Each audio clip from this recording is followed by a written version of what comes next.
How's it going, guys? This is essentially a video on how to get started grinding. We all had to start somewhere. Usually you're going to start with something like this. It's a Harbor Freight 1x30. The belts you can buy at Harbor Freight, don't buy any of those. You want to buy this brand. It's a Norton Blaze belt. You can order them online from True Grit. You can order a really coarse one. They go as low as 40 grit, and then they have the 60 grit. I think the 60 grit, I prefer that. Some people, they like the 40 grit for hogging on a bunch of steels. You know, we can try them both out. We'll see what we think. This is a grinder right here. It may seem pretty sweet, but one of the problems with this grinder is the plating. It's very flexible, so you can't really get up on it. There's no variable speed control, and you can basically just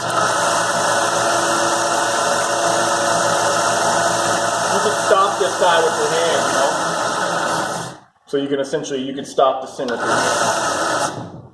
So it's got no power, you know?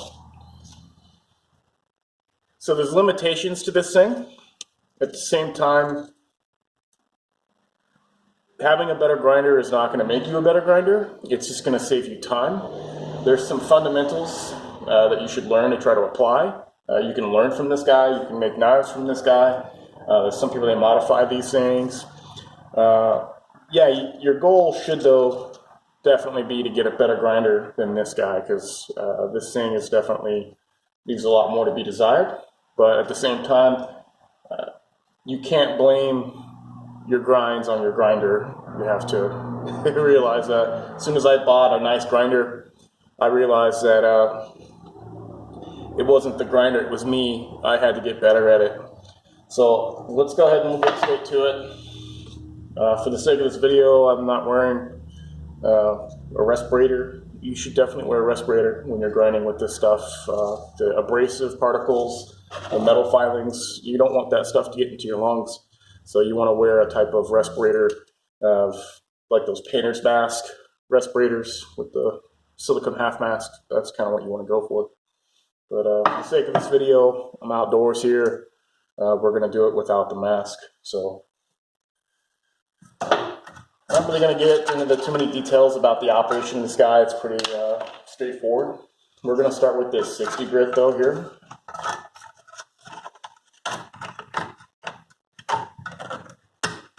So it just kind of wedges on here like so. Nothing crazy. Tracking adjustments back to here.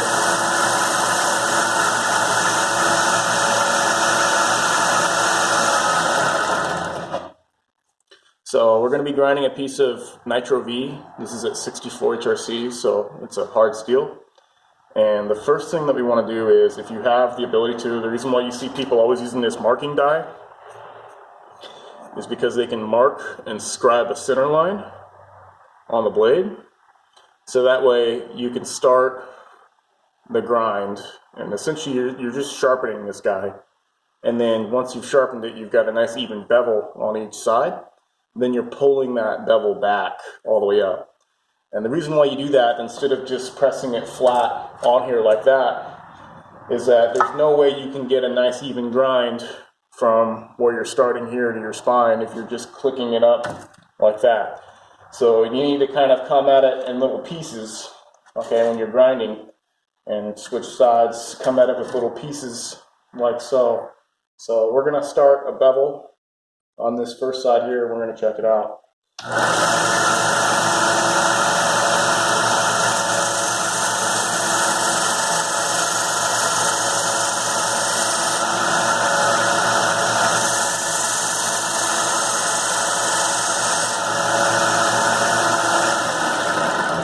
Now you also want to make sure you have some water. Fill something up with some water. And you want to keep your blade nice and cool. Okay, so maybe like a pass or two, dump it inside the water. Now with this belt sander, we can't really add a lot of pressure to hog on in there because we'll stop the belt.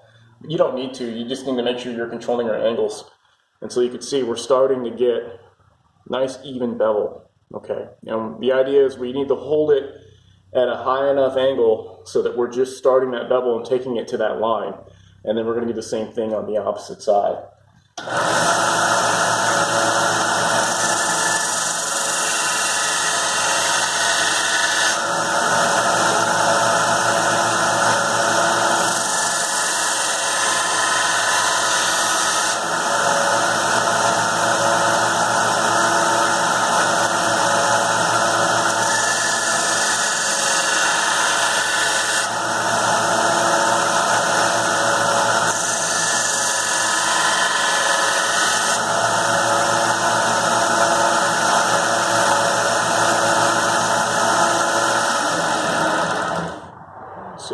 nice and even, keeping it nice and cool, watching that center line.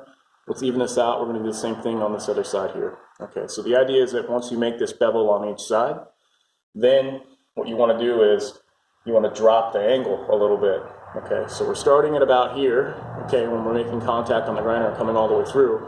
And then once we get that nice and even on both sides, then we'll pick a side and then we'll drop the angle and then blend those two things together. Okay, so this bevel is going to get taller and taller and taller until either we get a saber grind or we can go a full flat grind. But essentially, that's all there is to the grinding. We can jump over to the other side here. You can see that, yeah, I mean, if you just apply the right technique, you can make this thing work for you. You know, you don't have to blame your tools for why you're not very good. The problem is that no one's explaining this type of stuff to people and that how you're supposed to go about the grinding.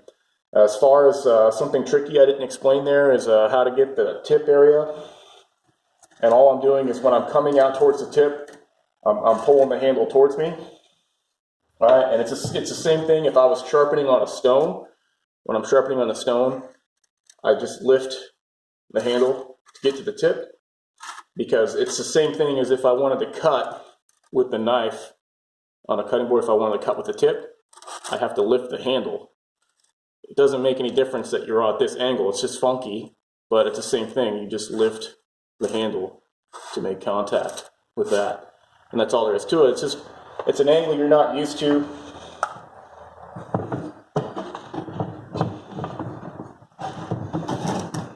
And so it's the same thing. We come at it and we lift. And you'll just have to adjust it with your eyeballs as you go. There's no cheat method or any of that stuff. So now we'll jump onto the left side. My left side's not as good, but you know, with practice makes perfect.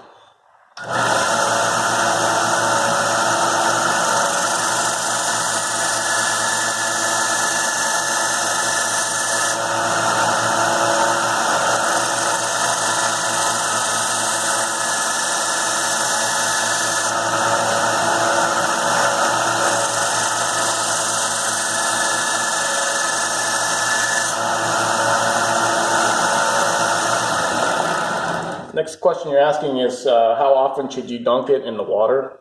And I mean, it depends on how much pressure you're adding and how sharp your abrasive is. So this is a fresh belt right now. And so that means that this fresh belt doesn't generate as much heat because it's cutting and it's removing the metal. What happens is these abrasive grains on the belt, they break down and they no longer cut like they once did when they were fresh. And so rather than cutting and removing material and not generating as much heat, they cause more rubbing. And rubbing creates friction, which creates heat. And so they can generate more heat when they're more worn out. So then you'll find yourself, the blade getting warm, and you'll be dunking more often, and every pass you do is not as effective. And then you have to kind of look at, okay, maybe it's time to switch out the belt to a different belt so that you're more effective.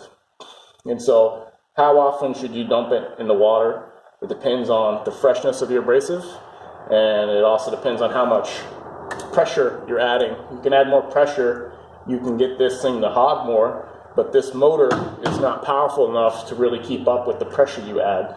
So I would recommend not adding a lot of pressure. I would just recommend adding enough to make contact with it and then just switching out belts as needed. So I hope that helps kind of answer that question.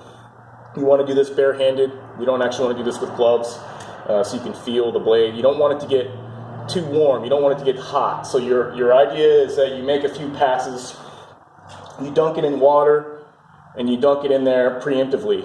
You be proactive with it. Don't wait until the thing's like burning hot and then you're trying to dump it and water quench it or anything like that, okay? Because usually you're grinding stuff that's heat treated. This is an already heat treated blade.